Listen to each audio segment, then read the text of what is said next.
Assalamualaikum warahmatullahi wabarakatuh.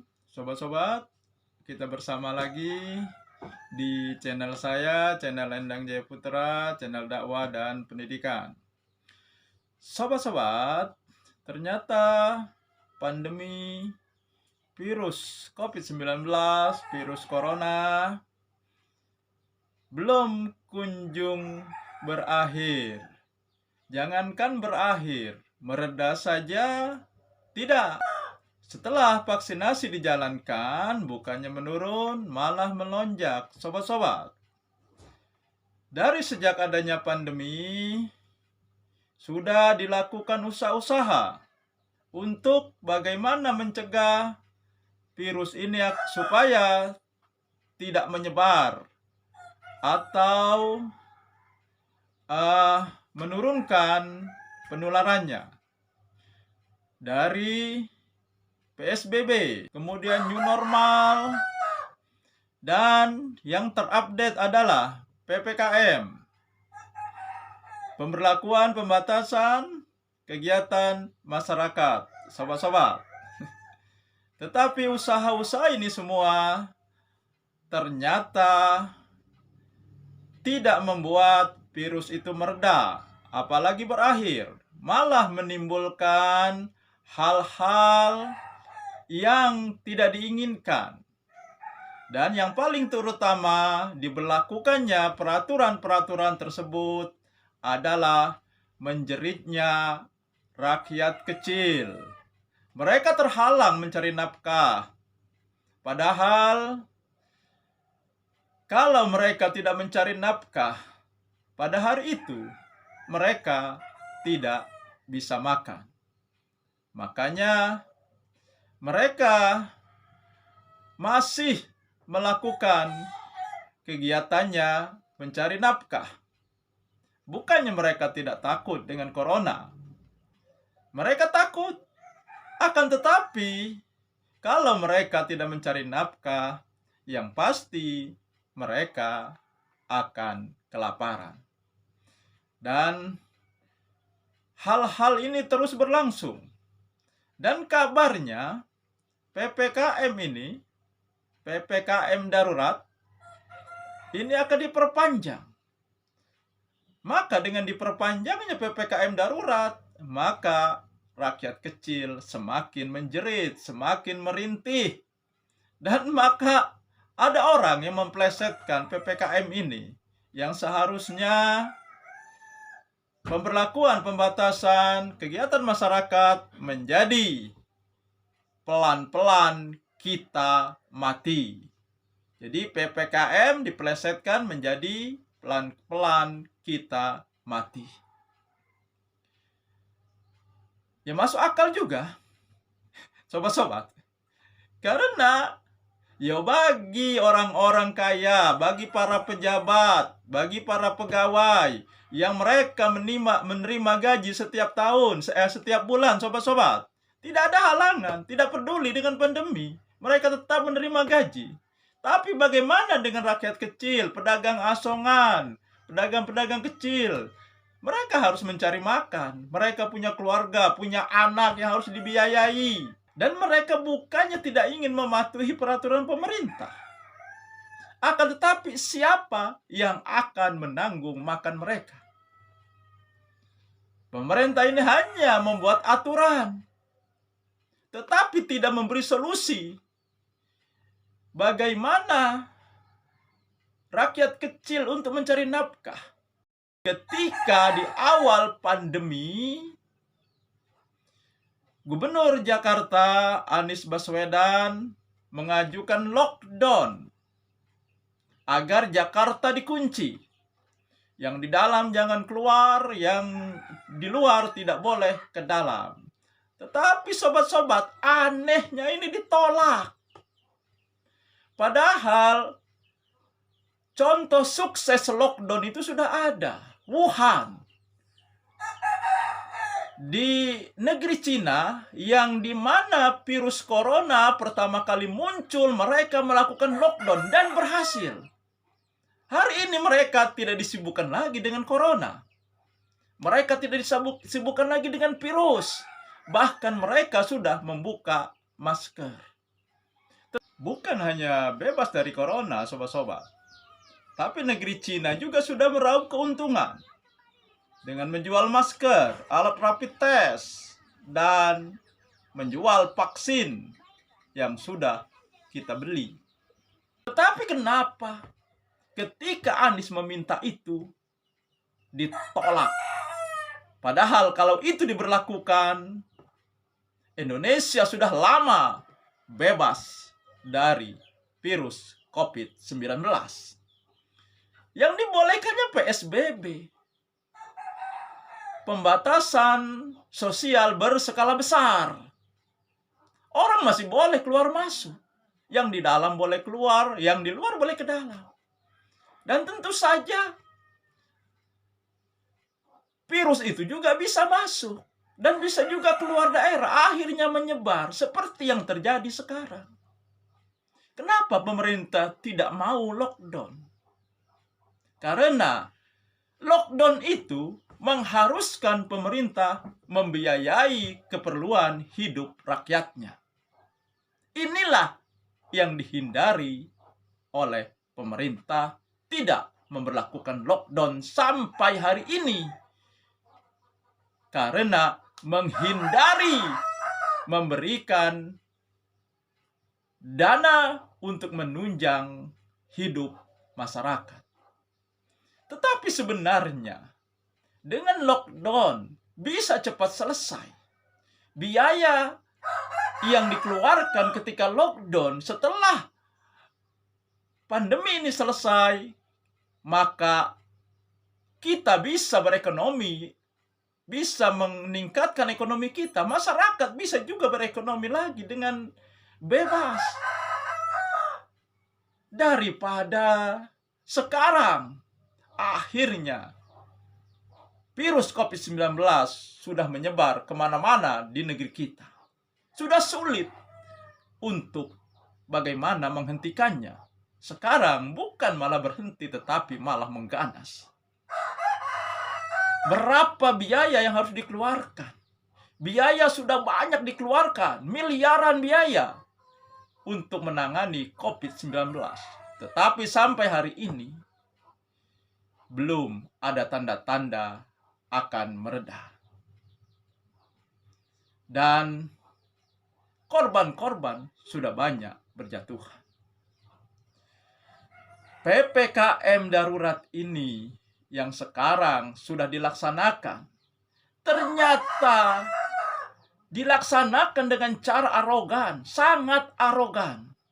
Para Satpol PP yang bertugas bagaimana mengawasi masyarakat bertindak dengan arogan. Di Goa, di Sulawesi, oknum Satpol PP menampar ibu yang kenapa tidak bisa dengan cara-cara yang baik? Kenapa harus dengan cara-cara yang kasar? Seorang wanita, sobat-sobat, ditampar oleh seorang laki-laki. Apakah ini cara menertibkan masyarakat untuk mematuhi PPKM? Dan karena PPKM juga pemberlakuan pembatasan kegiatan masyarakat. Seorang tukang bakso, karena ada yang makan di tempat, langsung dia akhirnya disidang dan dikenakan denda 5 juta. Bayangkan sobat-sobat, seorang tukang bakso. Tetapi gerai McDonald hanya didenda 500.000. Di mana keadilannya?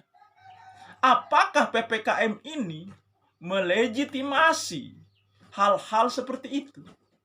Apakah PPKM ini melegitimasi untuk para petugasnya bertindak arogan dan kasar?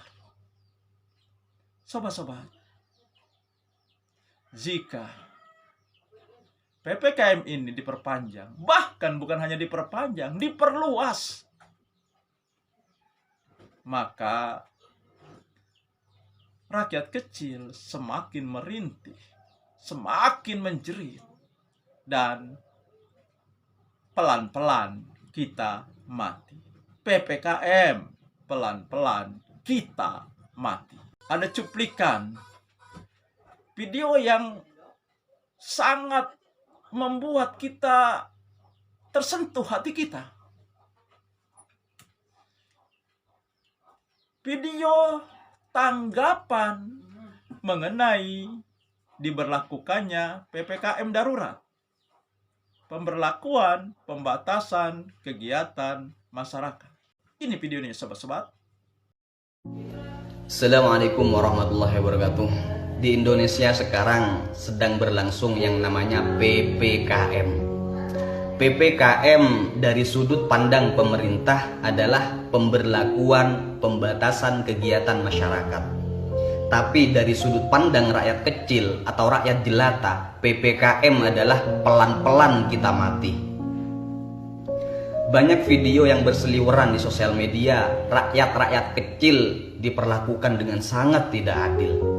Para pedagang diusir, disemprot, dagangannya diacak-acak dan disuruh tutup lebih awal. Mereka dibentak-bentak layaknya pelaku kriminal kelas kakap.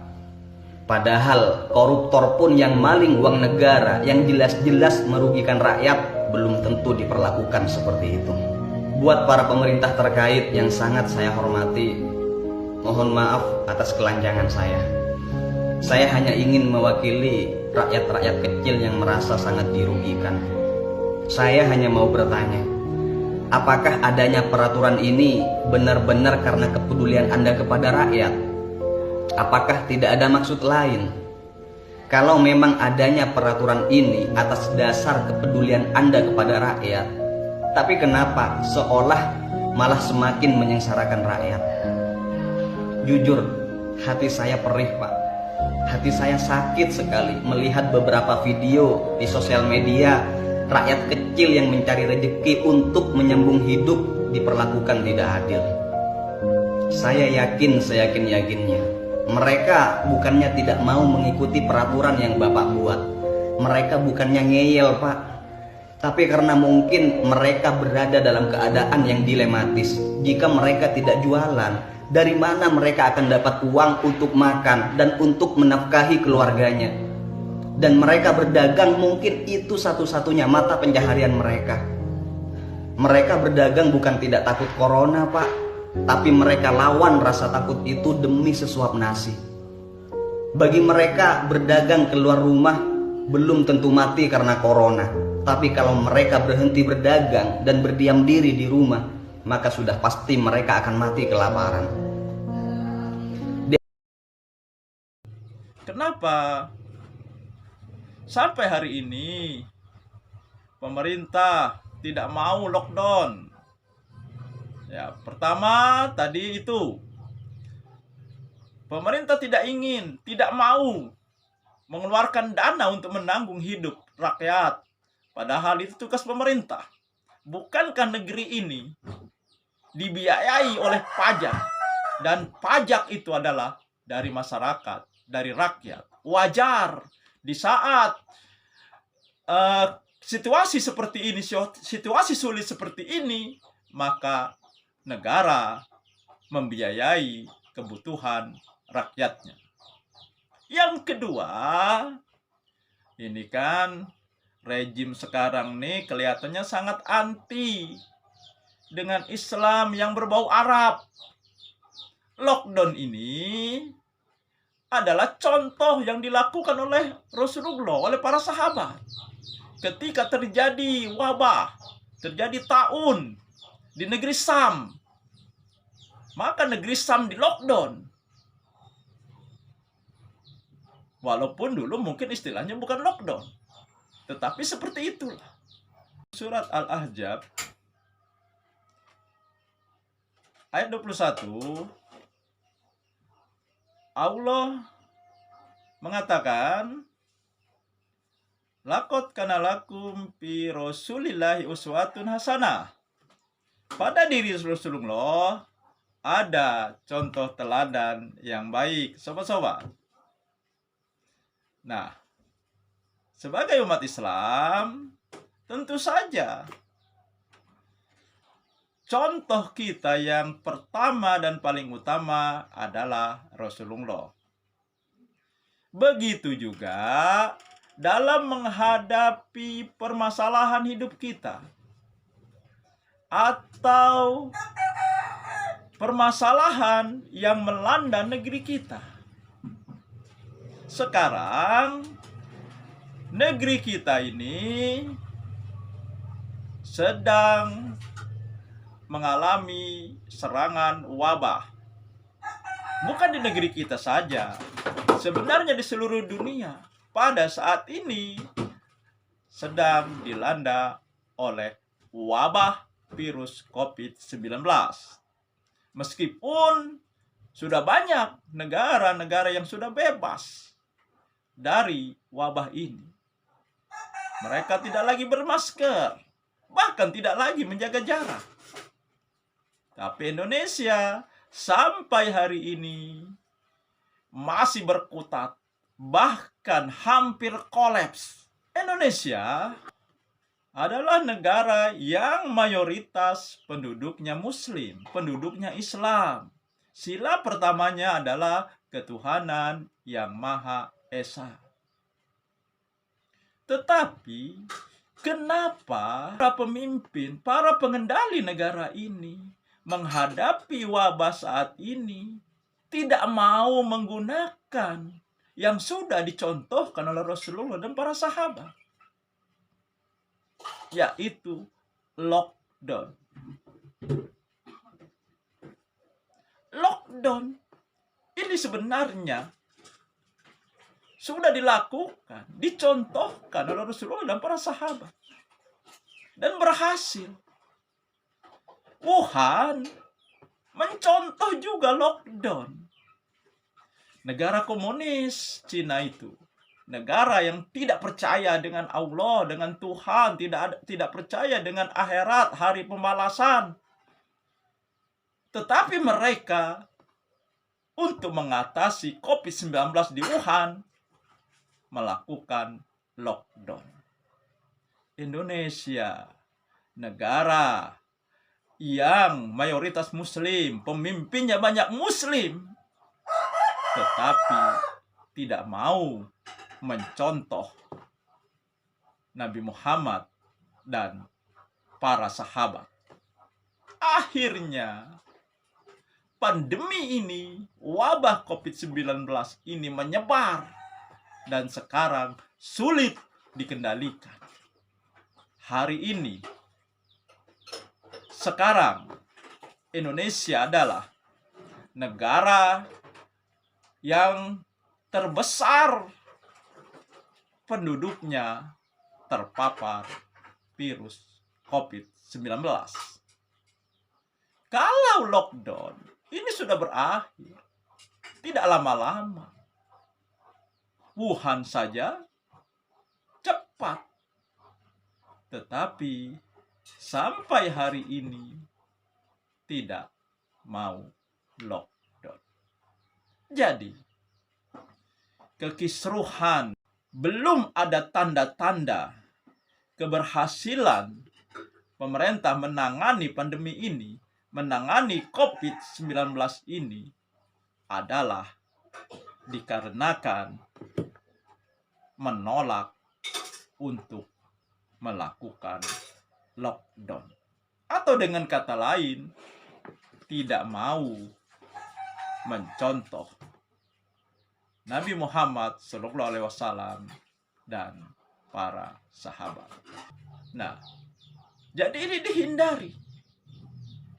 Yang ketiga mungkin karena yang mengusulkan ini Anies Baswedan, sedangkan Anies Baswedan ini adalah orang yang sangat potensial untuk menjadi presiden. Sehingga mereka bagaimana caranya supaya Anies ini tenggelam. Nah, jadi ini alasannya barangkali sobat-sobat. Ya ini dugaan saya saja. Tetapi kan aneh. Tidak mau lockdown. Padahal kan sudah ada contoh sukses. Wuhan itu di lockdown, selesai. Tidak lama. Tidak sampai setahun. Selesai. Cina bebas dari virus COVID-19. Nah, jadi itu saya sobat-sobat yang saya sampaikan. Ya memang agak ini juga sih sobat-sobat. Melihat keadaan negara kita nih ya. Tidak jelas bagaimana cara pemerintah menyelesaikan kondisi yang seperti ini. Sepertinya virus COVID-19 ini tidak akan pernah berakhir.